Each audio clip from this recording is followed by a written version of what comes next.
AICC के रणविजय जी, आदरणीय दिलीप गुजर जी, आदरणीय हमारे जिला कांग्रेस के अध्यक्ष महेश परमार जी, आदरणीय मुकेश भाटी जी, आदरणीय यहाँ उपस्थित कमलेश्वर पटेल जी, आदरणीय हमारे बाला बच्चन जी, उकार मरकाम जी, आदरणीय कुणाल चौधरी जी, आदरणीय मेरे छोटे भाई जयवर्धन सिंह जी, आदरणीय हमारे दिनेश बोस जी, विधायक स्थानीय हमारे साथी दिनेश बोस जी, हमारे परिवार के सभी उपस्थित भेरू बापू से लगा के सारे उज्जैन के हमारे वरिष्ठजन, हमारे प्रियव्रत सिंह जी, आदरणीय हमारे दोनों प्रभारी जी, मैं सबके नाम लूँगा तो थोड़ा सा अन्याय करूंगा आप पे, पर मैं जिनके नाम लिए बहुत महत्वपूर्ण लोग थे, पर जिनके नाम में नहीं ले पाया वो और महत्वपूर्ण, में उनसे माफी मांगते हुए सारे जिला अध्यक्ष जी, सारे यहाँ उपस्थित एमएलए गण, सारे हमारे पीसीसी के सभी प्रभारी, मेरे साथ काम करने वाले मेरे साथीगण, सबसे महत्वपूर्ण मेरा मंडल अध्यक्ष, मेरा ब्लॉक अध्यक्ष, मेरा यूथ कांग्रेस का साथी, एनएचयूआई का साथी, मेरी महिला कांग्रेस की हमारी बहनें, हमारी विजय लक्ष्मी साधो जी, हमारी यहाँ उपस्थित सभी कांग्रेस का एक एक कार्यकर्ता, मैं आप सबके चरणों में सर रखकर आप सबको प्रणाम करता हूँ, साधुवाद देता हूँ, धन्यवाद देता हूँ। जितने यहाँ उपस्थित पत्रकार बंधु हैं, मैं जानता हूँ आप सबको, जितने उपस्थित यहाँ पत्रकार बंधु हैं, मैं सबको जानता हूँ, परिवार के लोग हैं। मैं ये भी जानता हूँ थोड़ी तकलीफ में है आप लोग, थोड़ा खुल के लिख नहीं पा रहे हैं। मैं ये भी जानता हूँ सरकार का असर जितना उज्जैन की जनता पे है उससे ज्यादा कहीं आप पे भी है। साथियों, मैं सभी परिवार के साथियों से आग्रह करता हूं, आज का जो आयोजन है, यह आयोजन है वोट चोरी और गद्दी छोड़ो, राहुल गांधी का एक विजन है। दूसरी बात है किसानों के न्याय का आयोजन। मैंने आज से 10 दिन पहले मोहन यादव जी को कहा था, किसान को यूरिया दो, अन्यथा आपके विधानसभा में हम प्रदर्शन करेंगे, हजारों साथियों को लेकर आएंगे। प्रशासन ने कहा मुख्यमंत्री की विधानसभा में हम आपको अनुमति नहीं देंगे, पर हम बिना अनुमति से मुख्यमंत्री की विधानसभा में एक दिन चलेंगे कि नहीं चलेंगे, जरा हाथ ऊंचे करके बताओ। आदरणीय साथियों, मैं आप सबसे आग्रह करना चाहता हूं, देश में, हमारे देश के पड़ोस में नेपाल में एक तरह से अराजकता है, लोग सड़क पे आ गए हैं। थोड़ा दिन पहले पाकिस्तान पे लोग सड़क पे थे, उससे पहले अफगानिस्तान में लोग सड़क पे थे, उससे पहले श्रीलंका में लोग सड़क पे थे, वर्मा हुआ। एक भी देश भारत से लगा हुआ, चाइना को छोड़कर, जिसमें लोकतंत्र बचा नहीं है, सब दूर अराजकता है। एक बीजेपी का सचिन जी विधायक कहता है कि भारत में भी कहीं नेपाल जैसे हालात नहीं हो जाए। हम उसकी निंदा करते हैं और उस पर मांग करते हैं कि राष्ट्रद्रोह का केस लगना चाहिए। भारत में इस तरह की कभी भी यातना हो ही नहीं सकती। क्यों? क्योंकि ये देश हमारे पूर्वजों ने बनाया है। क्यों? क्योंकि ये देश कांग्रेस के नेताओं ने अपने बलिदान दे के आजाद कराया है। क्यों?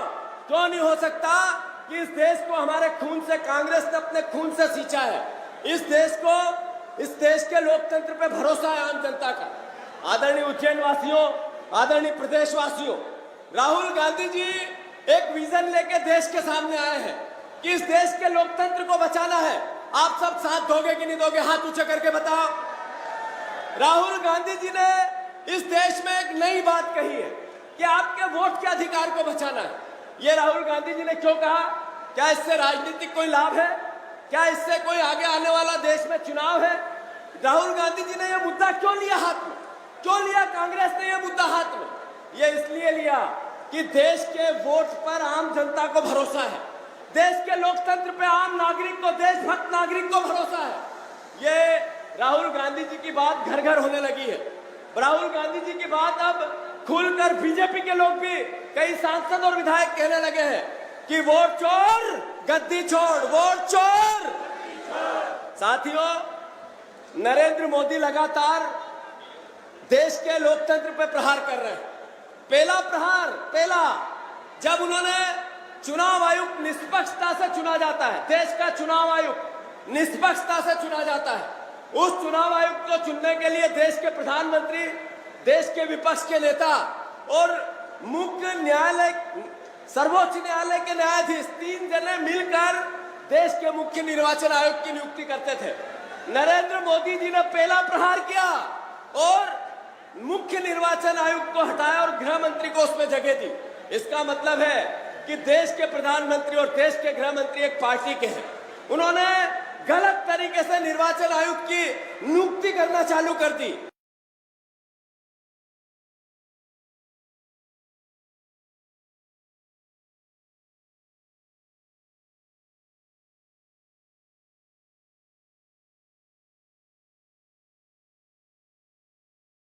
इसलिए देश का लोकतंत्र खतरे में है साथियों।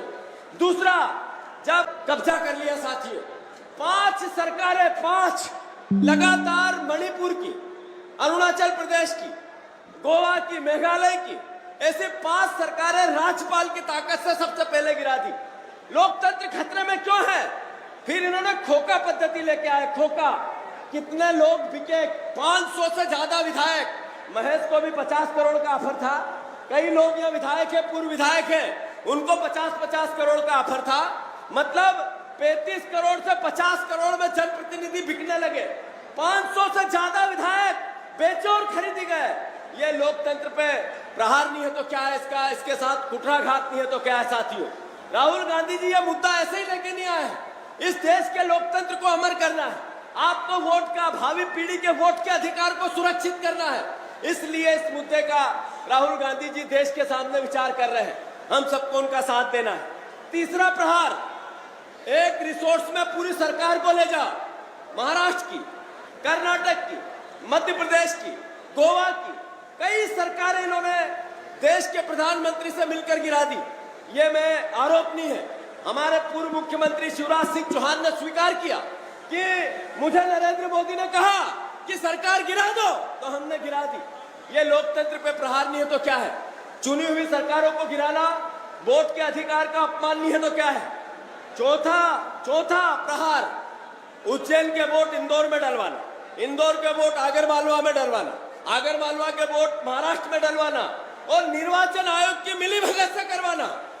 कर्नाटक में एक सीट पर राहुल गांधी जी ने कहा कि 1 लाख वोटों की हेरफेर है। ऐसे 30 सीट, 30,000 से कम वोट से सांसद बने जो नरेंद्र मोदी को सपोर्ट कर रहे हैं। साथियों, हमारा प्रधानमंत्री वोट चोरी का प्रधानमंत्री है।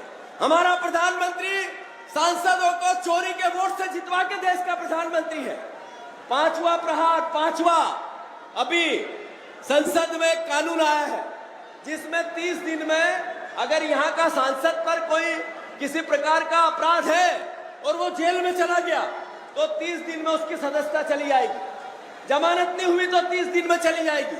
ये लोकतंत्र में, संविधान में ताकत है कि 100 अपराधी बच जाए पर 5 निरपराधों को सजा नहीं मिलनी चाहिए। मतलब जमानत नहीं हुई, इसका मतलब आपकी सदस्यता गई, इसका मतलब आपके वोट के अधिकार पे प्रहार हुआ। ये लगातार लोकतंत्र को कमजोर करने के लिए नरेंद्र मोदी, बीजेपी, अमित शाह और आरएसएस लगे हैं। हमें सबको मिलकर वोट की मजबूती और लोकतंत्र बचाना है कि नहीं बचाना? हाथ ऊंचा करके बताओ। आदरणीय साथियों, मैं अनुरोध करना चाहता हूं आप सबसे।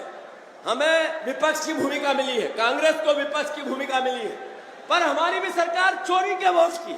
मोहन यादव अगर चोरी के वोट नहीं डलवाते तो विधायक इस बार बनते क्या? अरे बनते क्या? मतलब वो चोरी के वोट से मोहन यादव विधायक बने जब तो मुख्यमंत्री बने। सही है कि गलत? साथियों, उज्जैन नगरी, सचिन जी, उज्जैन नगरी पवित्र नगरी है, माँ बाबा महाकाल की नगरी है। मोहन यादव जी एक नियम लेके आए कि शहर के अंदर एक भी शराब की दुकान नहीं रहेगी। अभी शहर के अंदर गली गली में अवैध शराब बिक्री की नहीं बिक्री? जोर से बताओ, बिक्री की नहीं बिक्री? चलो, तुम तो कांग्रेस के कार्यकर्ता भी हो, किसान भी हो, तुम नाराज हो मोहन यादव से। पत्रकार बंधुओं, अवैध शराब उज्जैन की गली गली में बिक्री की नहीं बिक्री? जब मैं ये बात करता हूं तो मोहन यादव जी कहते हैं मुझे कि रात की डालनी थी, सुबह उतरी नहीं, इसलिए ऐसे बयान है। ऐसी एक मुख्यमंत्री को बातें शोभा देती है? अरे मुख्यमंत्री जी, जब हमने विपक्ष में ये सवाल किए तो उसका सुधार कैसे, उस पर आपको बात करनी थी। आप इस तरह के बयान देके आपकी जो सोच है, एक मुख्यमंत्री पद की गरिमा है, उसको नीचे गिराते हो। अरे आदरणीय मुख्यमंत्री जी, आप लैंड पुलिंग एक्ट लेके आए मध्य प्रदेश में। लैंड पुलिंग एक्ट, किसानों की जमीन छीनेंगे डंडे के बल पे, किसानों की जमीन छीनेंगे पुलिस के बल पे, प्रशासन के बल पे, और विपक्ष कांग्रेस पार्टी और जीतू पटवारी चुप रहे। हो सकता है क्या ऐसा? अरे मुख्यमंत्री जी, मैं चुनौती देता हूं आपको। हम इस पवित्र बाबा महाकाल की नगरी से वचन लेते हैं कि जितनी लैंड पुलिंग एक्ट में जमीनें इनने छीनी, केवल उज्जैन में 17 गांव की 4000 हेक्टेयर जमीन पर स्कीम लगी है। जितने मध्य प्रदेश में विकास प्राधिकरणों ने आवासीय जमीनें छीनी, जितनी जमीनें हमारी अलग अलग सड़कों की योजना, रेलवे की योजना में ली, सबकी समीक्षा करेंगे। और जो भूमि अधिग्रहण अधिनियम कांग्रेस पार्टी लेके आई, उसके अनुसार फिर किसानों के साथ न्याय करेंगे। पर उसके लिए सरकार बदलनी पड़ेगी 3 साल के बाद। करोगे कि नहीं करोगे? आदरणीय साथियों, ये कहते हैं 70 साल कांग्रेस के, 70 साल में कांग्रेस पार्टी ने देश को खा गए, देश को बेच दिया। 2014 में कहा था, याद है आप लोगों को? अरे कांग्रेस ने इसरो बनाया, कांग्रेस ने रेल भेल, कांग्रेस ने हवाई जहाज, एयरपोर्ट, IIT, IIM सब बनाया। वो बेईमान और सब बेच रहे हैं, वो ईमानदार। ये अलग देश आया, अलग प्रधानमंत्री आया। जिस तरीके से देश के हालात है, ये कहते हैं जीतू पटवारी के पास एक ही शौक है, कांग्रेस के नेताओं के पास एक ही शौक है, क्या? ट्रैक्टर चलाते हैं, ट्रैक्टर। अरे किसान के प्याज का दाम नहीं मिले, कांदे का भाव नहीं मिला, ट्रैक्टर नहीं चलाऊं मैं? चलाना चाहिए कि नहीं चलाना चाहिए? अरे गेहूं का दाम नहीं मिला तो ट्रैक्टर चलाना चाहिए कि नहीं चलाना चाहिए? अरे आपने धान के दाम का कहा था, नहीं दिया तो ट्रैक्टर चलाना चाहिए कि नहीं चलाना चाहिए? अरे आपका न लहसुन के दाम है, न सोयाबीन के दाम है, न हमारे आलू के दाम है।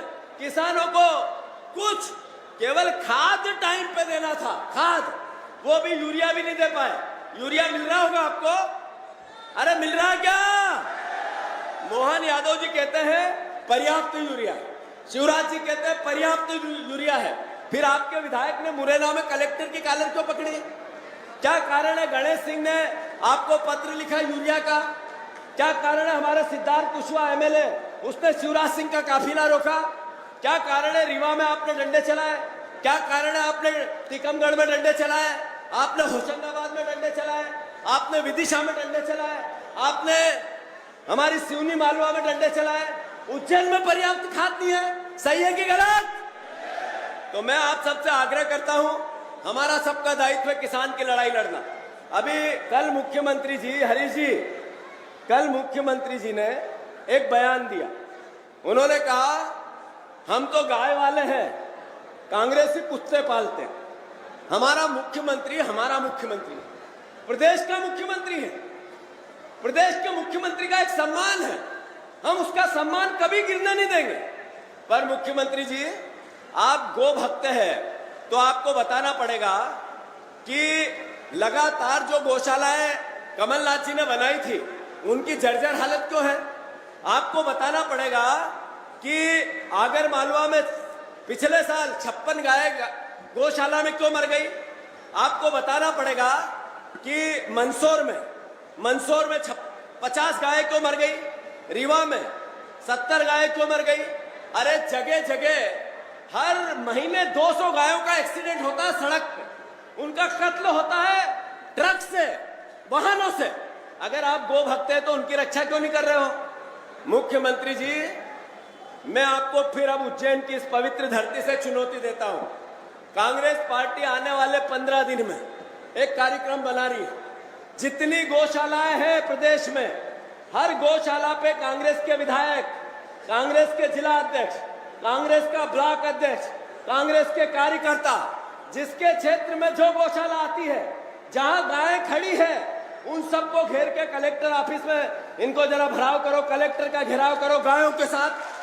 सबको मैं अनुरोध करना चाहता हूं, ये गो भक्त झूठा, पाखंडी, एक तरह से रोज झूठ बोलने वाली सरकार के खिलाफ आप सबको खड़े होना है और गायों की रक्षा का संकल्प लेना है। आने वाले 15 दिन में कांग्रेस पार्टी एक कार्यक्रम जारी कर रही है जिसमें गाय माता की सेवा करेंगे। आप सब तैयार हो कि नहीं हो? अंत में मैं अनुरोध करना चाहता हूं आप सबसे, हमारा काम है विपक्ष का, हम सब मिलकर लड़ेंगे 2028 में 100%। अभी तो 20वां महीना चल रहा, 20 अभी लगभग 36 महीने और बचे। हम सब 500% 2027 में कार्यकर्ताओं की सरकार बनेगी, जिसमें जनपद, जिला पंचायत और हमारी नगर निगम होगी। 2028 में प्रदेश की सरकार बनेगी और 2029 में देश में राहुल गांधी देश के प्रधानमंत्री बनेंगे। चलो संकल्प लो सब। मैं महेश को खूब धन्यवाद देता हूं, सारे उज्जैन के कार्यकर्ताओं और नेताओं को धन्यवाद देता हूं, मुकेश भाटी जी को धन्यवाद देता हूं, सभी युवा साथी आप सबको धन्यवाद देता हूं और आग्रह करता हूं, सबसे आग्रह करता हूं, सारे ब्लॉक अध्यक्षों से, कांग्रेस को एकजुट होने की आवश्यकता है। जिनके पास पद है या प्रदेश के सब जिला अध्यक्ष हैं, उनकी ड्यूटी है कि हम सब मिलकर जो हमारे परिवार के लोग थोड़ा सा किसी भी रूप में खुश नहीं है, उनके पास जाएं और उनको संतुष्ट करें और साथ लें। ये सब आपको मैं निर्देशित सार्वजनिक कर रहा हूं। किसी भी जिले से सब अध्यक्षों से मेरा आग्रह है, हमारा परिवार बड़ा है, थोड़े बर्तन खटखटाते हैं चलेंगे, पर हम सब एक हैं और एकजुटता के साथ बीजेपी से लड़ेंगे। भारत माता की जय जवान, जय जवान, जय जवान। धन्यवाद।